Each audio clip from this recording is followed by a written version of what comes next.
Hi friends, welcome to my channel. நாம் இன்னைக்கு 2022 நடந்த குரூப் 4 எக்ஸாமோட கொஸ்டின் பேப்பரை பற்றி தான் பார்க்க போகிறோம். வாங்க வீடியோக்குள்ளே போகலாம். வீடியோக்குள்ளே போகிறதுக்கு முன்னாடி மறக்காமல் நம்ம சேனலை சப்ஸ்கிரைப் பண்ணிக்கோங்க. அப்போ தான் நான் போடுற ஒவ்வொரு வீடியோவும் உங்களை தேடி வரும்.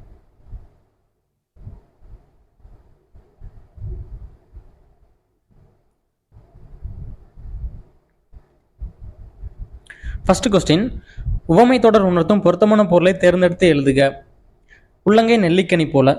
உள்ளங்கையில் நெல்லிக்கனி வச்சா எப்படி தெரியும்? வெளிப்படையாக தெரியுமா? அதுதான் இதோட ஆன்சர். வெளிப்படைத்தன்மை அப்படிங்கிறது தான் இதோடைய ஆன்சர். செகண்ட் கொஸ்டின், சிலை மேல் எழுத்து போல இப்பழமொழி விளக்கும் பொருளை தேர்ந்தெடுக்க அப்படின்னு கேட்டிருக்காங்க. சிலை மேல் எழுத்து, சிற்பியெல்லாம் சிலை மேலே எழுத்து எழுதிட்டாங்கன்னா எப்படி இருக்கும்? அது வந்து நிலச்சின இருக்குமா? காலத்துக்கும் நிலச்சின இருக்கும். அதுதான் இதோட ஆன்சர். சிலை மேல் எழுத்து போல அப்படிங்கிறதுக்கு நிலைத்து நிற்கும். இதுதான் சரியான ஆன்சர். அடுத்தது தேர்ட் கொஸ்டின், ஒயிலாட்டத்தில் இரு வரிசையில் நின்று ஆடுகின்றனர். இத்தொடரின் செயற்பாட்டு வினைத்தொடர் எது அப்படின்னு கேட்குறாங்க.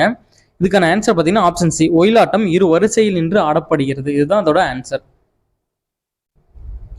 மாலதி மாலையை தொடுத்தால் இது எவ்வகை வாக்கியம் அப்படின்னு கேட்டிருக்காங்க. மாலதியால் அந்த மாலை தொடுக்கப்பட்டது அப்படின்னா இது வந்து செய்வினை வாக்கியம். மாலதி வந்து அந்த மாலையை தொடுக்கிறாங்க அப்படின்னா அவங்க செய்யறாங்க, அதான் அது செய்வினை வாக்கியம். இது அதோட ஆன்சர் ஆப்ஷன் ஏ.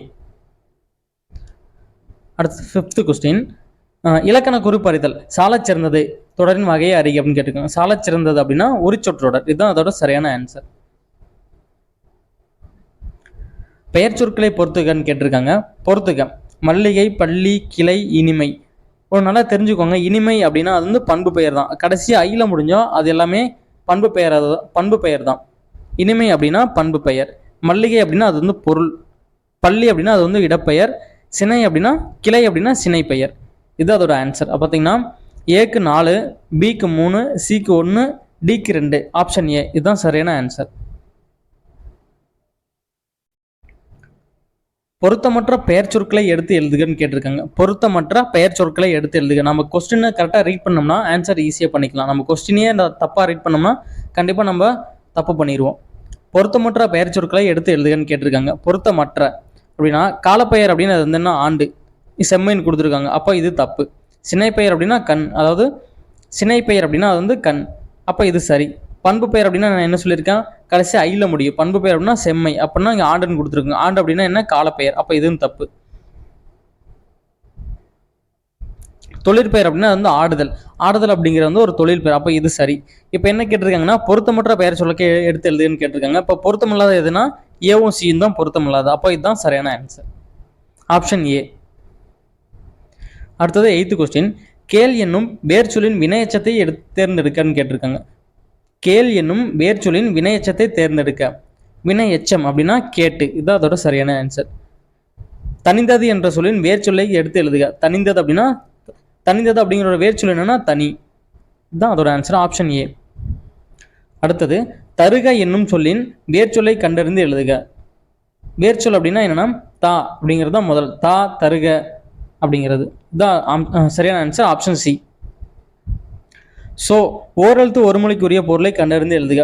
ஓரெழுத்து ஒரு மொழிங்கிறது வந்து ரொம்ப ரொம்ப முக்கியமானது. இது வந்து கண்டிப்பாக ஒரு கேள்வி 2 கேள்வி கேட்டே இருப்பாங்க. இதை வந்து நல்லா நோட் பண்ணி படித்து வச்சுக்கோங்க. ஸோ இன்னும் ஓரெழுத்து ஒரு மொழிக்குரிய பொருள் எதுனா மதில். இது அதோட சரியான ஆன்சர் ஆப்ஷன் சி. மா என்னும் ஓரெழுத்து ஒரு மொழிக்குரிய பொருளை கண்டறிந்து எழுதுகன்னு கேட்டிருக்காங்க. மா அப்படின்னா பெரிய. இது அதோட ஆன்சர். பறவை இச்சொல்லிற்கு பொருளை கண்டறிந்து எழுதுக. பறவை இந்தரா வந்துச்சுன்னா அது வந்து குருவி, காகம் அந்த பறவைகளை குறிக்கும். அதுவே இப்போ இந்தரா வந்ததுன்னா இது வந்து கடலை குறிக்கும். கடல். இதுதான் அதோட சரியான ஆன்சர். அடுத்தது மரபு பிழைகள் அற்ற தொடரை குறிப்பிடுகன்னு கேட்டிருக்காங்க. மரபு பிழைகள் அற்ற தொடரை குறிப்பிடுக. கூகை குளரும். இதுதான் அதோட சரியான ஆன்சர். அடுத்தது சந்திப்பிழையற்ற தொடரை கண்டறியன்னு கேட்டிருக்காங்க. இது நம்ம ஃபர்ஸ்ட் ஆப்ஷனை ரீட் பண்ணாலே நமக்கு இதுக்கு உண்டான ஆன்சரை கண்டுபிடிச்சிடலாம். வேலை வாய்ப்புகளில் கணிசமான மாற்றங்களை செயற்கை நுண்ணறிவு கொண்டு வர போகிறது அப்படின்னு கேட்டிருக்காங்க. சந்திப்பிழை அப்படின்னா என்ன? இக்கு, இச்சி, இப்போ இந்த மாதிரி வரும் பார்த்தீங்களா? அதுதான். இப்போ வேலை வாய்ப்புகளில் கணிசமான மாற்றங்களை செயற்கை நுண்ணறிவு கொண்டு வர போகிறதுன்னு கேட்டிருக்காங்க. இதுக்கான ஆப்ஷன் இதுக்கான ஆன்சர் என்னன்னு தெரியுங்கன்னா ஆப்ஷன் டி தான். இப்போ பார்த்தீங்கன்னா இங்கே இச்சு வந்திருக்கும், இங்கே இப்போ வந்திருக்கும். இதுதான் சந்தி பிழைகள். ஆப்ஷன் ஏ நம்ம ரீட் பண்ணும்போதே தெரிஞ்சுக்கலாம், இங்கே இச்சு வரணும், இங்கே இப்போ வரணும் அப்படின்னு. ஆப்ஷன் டி இதோட ஆன்சர். அடுத்தது குற்றியலுகரம் அடிப்படையில் பொருந்தா சொல்லை கண்டறிய. குற்றியலுகரம் அடிப்படையில் பொருந்தா சொல்னு கேட்டிருக்காங்க. பொருந்தா சொல் அப்படின்னா சார்பு, மருந்து, காசு இதெல்லாமே பொருந்தும். குற்றியலுகரத்தில் இதெல்லாம் பொருந்தும். பொருந்தாததுன்னா பசு, இதுதான் பொருந்தும். அதுதான் சரியான ஆன்சர். பொருந்தா சொல்லை கண்டறியன்னு கேட்டிருக்காங்க. அதாவது இலக்கணத்தில் வரும் பார்த்தீங்கன்னா எதுகை, முனை, எய்பு அப்படின்ட்டு இது மூணுமே கொடுத்துருக்காங்க. இசைவு அப்படிங்கிறது அதுல வந்து பொருந்தாது. அப்போ இதுதான் சரியான ஆன்சர். அடுத்தது பொறுத்துகன்னு கேட்டிருக்காங்க. சோறு, பால், பழம், நீர். நம்ம சோறு என்ன பண்ணுவோம், பால் என்ன பண்ணுவோம், பழம் என்ன பண்ணுவோம், நீர் என்ன பண்ணுவோம், அதுதான் கேட்டிருக்காங்க.